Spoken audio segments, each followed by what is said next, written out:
Mapagpalang araw po sa inyong lahat mga kapatid. Tayo ngayon ay nasa unang linggo na sa panahon ng Kwaresma o First Sunday of Lent. Makikita natin sa ating kulay ng ating altar at maging istula o bisment ng ating mga kaparian na magmimisa ay kulay violet, tanda na tayo ay nasa panahon ng Kwaresma. At siyempre yung violet na yan ay nag-aanyaya sa atin sa pagsisisi at pagbabalik loob sa ating Panginoon. Mga kapatid, ang ating Ebanghelyo sa unang linggo ng Kwaresma ay mula sa Ebanghelyo ni San Lucas chapter 4 verses 1 to 13. Sa Ebanghelyo ito, sabi rito, filled with the Holy Spirit, Jesus returned from the Jordan and was led by the Spirit into the desert for 40 days to be tempted by the devil. So si Kristo ay dinala doon sa desierto at doon sa desierto sa ilang na lugar, si Kristo ay dumaan ng mga matitinding tukso mula sa dyablo. Ito yung mga karaniwang tukso na nagpapalayo sa ating Panginoon, yung tukso sa yaman, tukso sa kapangyarihan, tukso sa kasikatan. Ito ay hindi lamang realidad sa panahon ni Kristo o sa buhay ni Kristo na tinukso ng dyablo.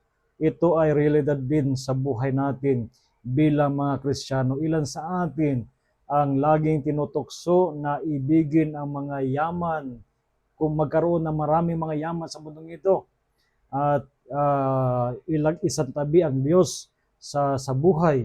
Ilan sa atin ang uhaw sa kapangyarihan, ilan sa atin ang uhaw ng kasikatan, no? Gawin ang lahat upang maging sikat, no? Halimbawa sa social media ngayon, kahit ano lang gawin para kumita ng pera, para magkaroon lang ng content.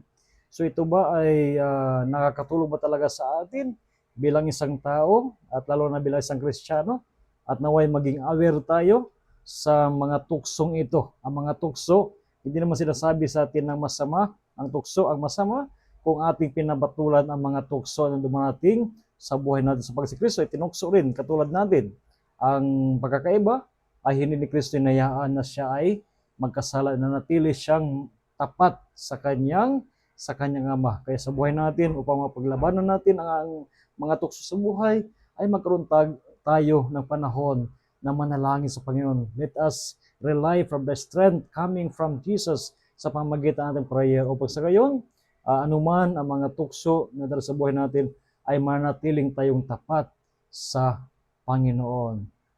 Again, a blessed day sa inyong lahat at pagpalain kayo ng Diyos sa araw na ito. And of course, rest assured of my prayers for each one of you, and I invite you to continue to be part of this mission sa larangan ng social media sa pamamagitan lamang ng inyong pag-share ng Salmo Salita video sa inyong mga kaibigan. Gawin nating viral ang salita ng Diyos, lalo na ngayong panahon ng Kwaresma sa social media. So God bless you all, and may the Lord may protect you and protect your family.